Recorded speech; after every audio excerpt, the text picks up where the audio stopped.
मैं शमशेर खान, सहाचार्य गणित, राजकीय कन्या महाविद्यालय चूम।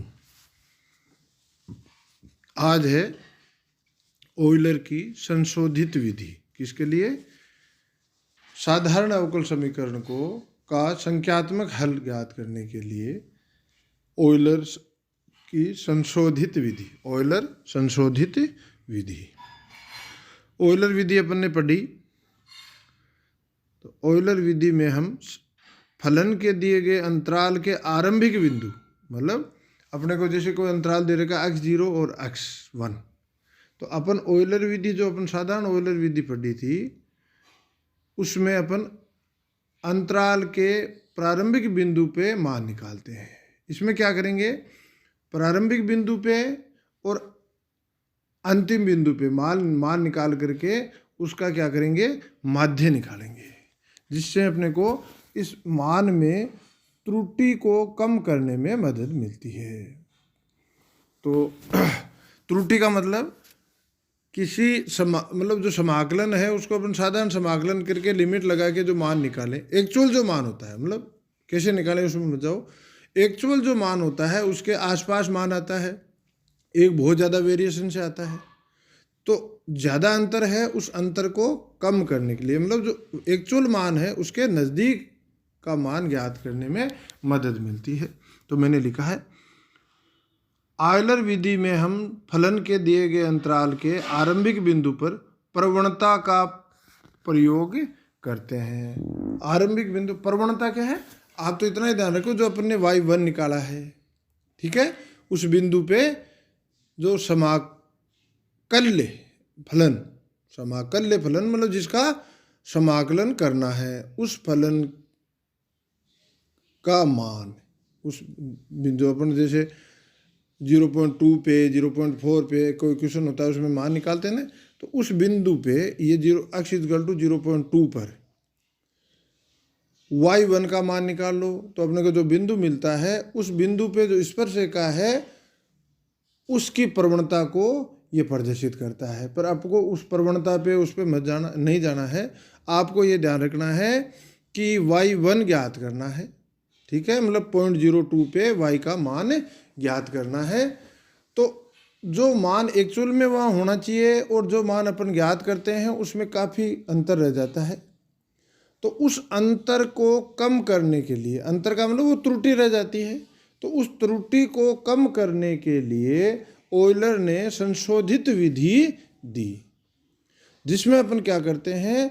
आरंभिक बिंदु की पर प्रवणता के स्थान पर हम अंतराल के दोनों बिंदुओं पर प्रवणता, मतलब y का मान दोनों बिंदुओं पे, प्रारंभिक और अंतिम बिंदु दोनों पे मान ज्ञात करते हैं और उस मान का माध्य लेते हैं। इस विधि को ऑयलर संशोधित विधि कहते हैं। मैंने लिखा है, एक बार ये पढ़ देता हूँ। ऑयलर विधि में हम फलन के दिए गए अंतराल के आरंभिक बिंदु पर प्रवणता का प्रयोग करते हैं, जो ऑयलर विधि अपन ने पहले पढ़ी। त्रुटि को कम करने के लिए आरंभिक बिंदु पर प्रवणता मतलब y का मान, ये आप तो इतना ध्यान रखो। प्रारंभिक बिंदु पे प्रवणता के स्थान पे हम अंतराल के दोनों बिंदुओं पर प्रवणताओं की माध्य लेते हैं। इस विधि को ऑयलर संशोधित विधि कहते हैं, ठीक है। मतलब y(x1) = y0 x0 से x1 f(x, y dx), ये तो जो अपन ने पहले भी यही लिखा है, यही पढ़ा है। अब प्रथम सन्निकटन के लिए हम अंतराल x0 x1 के समाकल्य f(x, y) को वहाँ क्या लिखते थे?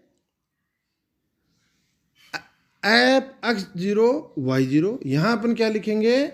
1/2 f(x0 y0) plus f(x1 y1) से प्रतिस्थापित करते हैं। अर्थात अब इसमें समाकलन और इसमें आपको कहीं नहीं जाना, आपको सीधा ध्यान रखना है कि अपने को क्या ज्ञात करना है? y1। तो y1 के लिए यहाँ सूत्र होगा, आप जो क्वेश्चन सोल्व करोगे तो ये काम में आएगा, जो नंबर 1 दिया है मैंने। y1 = y0 प्लस h/2 मंझले कोष्टक में f(x0, y0) plus f(x1 y1), ठीक है। इसे नंबर 1 दे देते हैं। यहाँ समस्या क्या आती है कि y1 का मान अपने पास नहीं है। y1 का मान अपने पास नहीं है तो अपन क्या करेंगे, ऑयलर्स की जो विधि है, साधारण विधि है, उससे y1 ज्ञात करेंगे। फिर उसका प्रथम y1 का प्रथम सन्निकटन प्राप्त करेंगे, फिर उसका द्वितीय सन्निकटन प्राप्त करेंगे, फिर तृतीय करेंगे, फिर चतुर्थ करेंगे। ये वहाँ तक करेंगे जब तक दो सन्निकटन के मान बराबर नहीं आ जाते। दो सन्निकटन के मान जहाँ भी बराबर आते हैं वो ही y1 का एक्चुअल मान होगा, उसे अपन y1 का एक्चुअल मान लेंगे। फिर उससे अपन y2 ज्ञात करेंगे। उस y2 में y1 अपने पास होना चाहिए, वो y1 अपन रख देंगे इस, और y2 ज्ञात करेंगे। उसमें अपने को उस बिंदु पे y2 ज्ञात करेंगे तो अपने सूत्र में भी y2 होगा आगे, x2y2। ये y2 अपन क्या करेंगे, किससे ज्ञात करेंगे, ऑयलर की साधारण विधि से ज्ञात करेंगे। फिर उसे काम में लेते हुए द्वितीय सन्निकटन, तृतीय सन्निकटन, मतलब प्रथम सन्निकटन अपन ऑयलर विधि से ही प्राप्त करेंगे। अपन क्वेश्चन करेंगे, आपको और क्लियर हो जाएगा।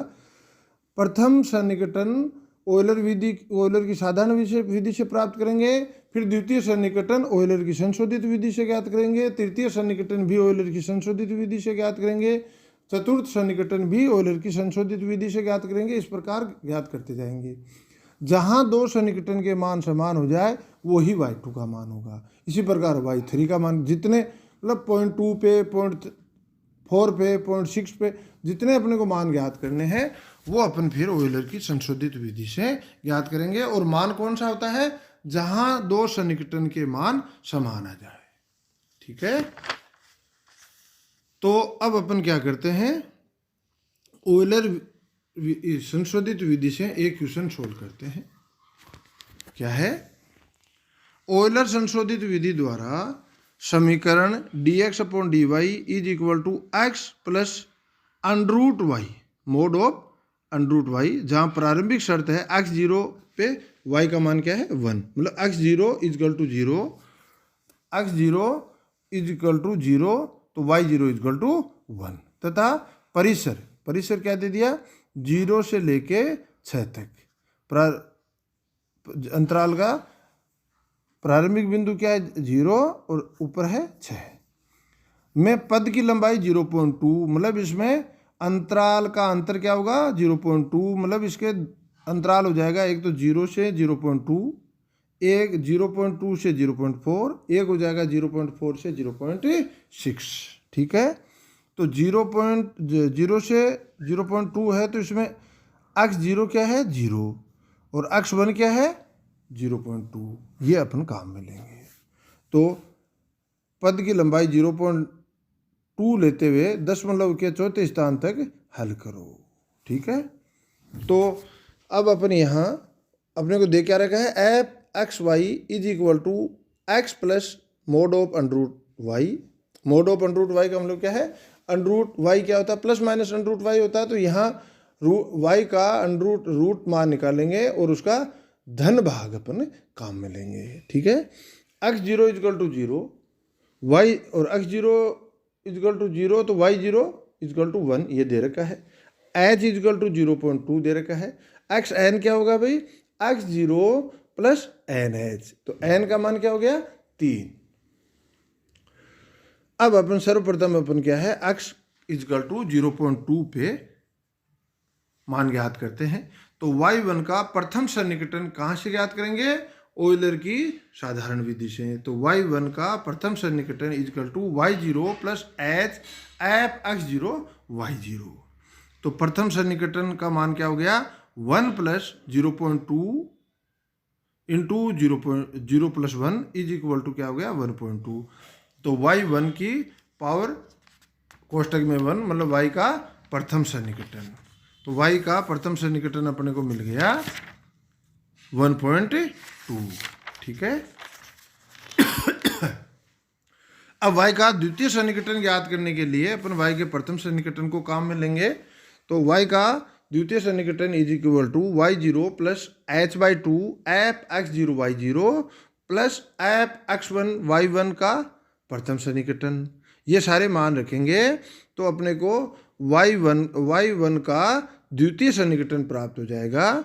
y1 का द्वितीय सन्निकटन अपने को ये कैलकुलेशन करेंगे तो अपने को मिलेगा 1.2295।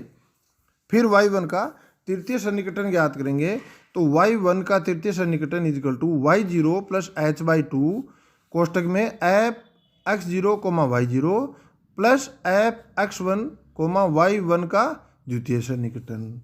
तो ये सारे मान रख के कैलकुलेट करेंगे तो अपने को y1 का तृतीय सन्निकटन प्राप्त हो जाएगा 1.2309। फिर y1 का चतुर्थ सन्निकटन is equal to y0 plus h/2 कोष्टक में f(x0, y0) plus f(x1, y1) का तृतीय सन्निकटन। और इसे सारे मान रख के अपन कैलकुलेट करेंगे तो अपने को मिलेगा 1.2309।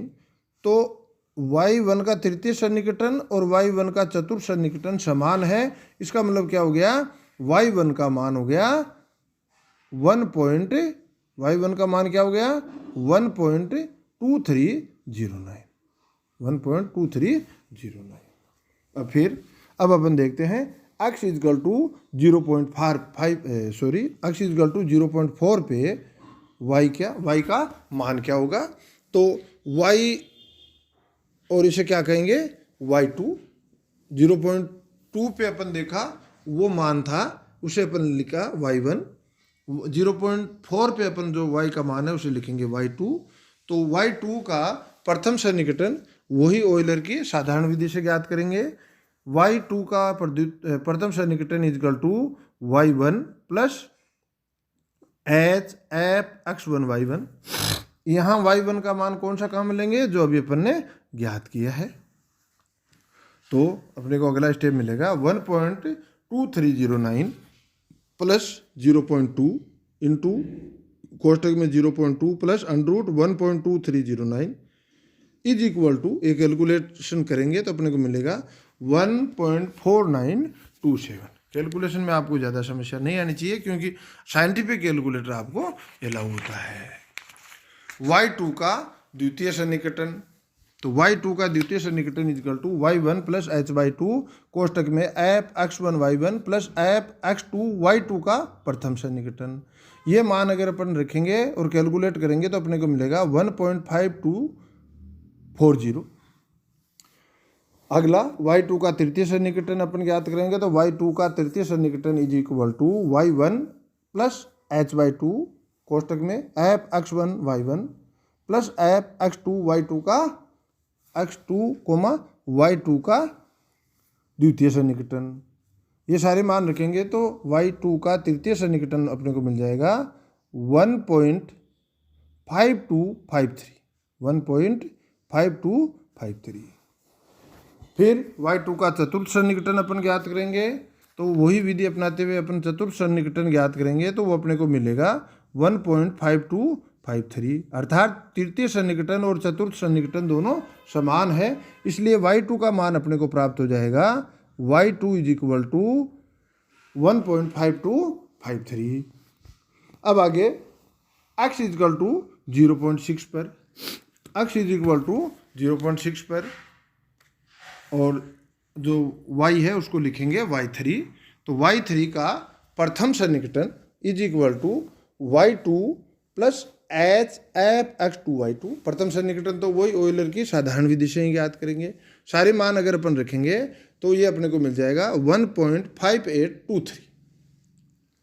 फिर y3 का द्वितीय सन्निकटन is equal to y2 plus h/2 कोष्टक में f(x2, y2) plus f(x3, y3) का प्रथम सन्निकटन। ये सारे मान रखेंगे तो अपने को मिलेगा 1.8849। फिर y3 का तृतीय सन्निकटन is equal to h2 plus h/2 कोष्टक में f(x2, y2) plus f(x3, y3) का y3 का द्वितीय सन्निकटन। ठीक है, और ये सारे मान रखेंगे तो अपने को मिल जाएगा 1.8851। फिर y का चतुर्थ सन्निकटन is equal to y2 plus h/2 plus h/2 कोष्टक में f x 2y2 plus f x 3y3 का होल घात कोष्टक में 3 मतलब y3 का तृतीय सन्निकटन। ये सारे मान अगर अपन रखेंगे तो अपने को y3 का चतुर्थ सन्निकटन मिल जाएगा 1.8851। अर्थात तृतीय सन्निकटन और चतुर्थ सन्निकटन समान है। तो x इज इक्वल टू 0.6 पर y का मान मतलब y3 इज इक्वल टू होगा 1.8859। ये आपका क्वेश्चन सोल्व हो गया। धन्यवाद।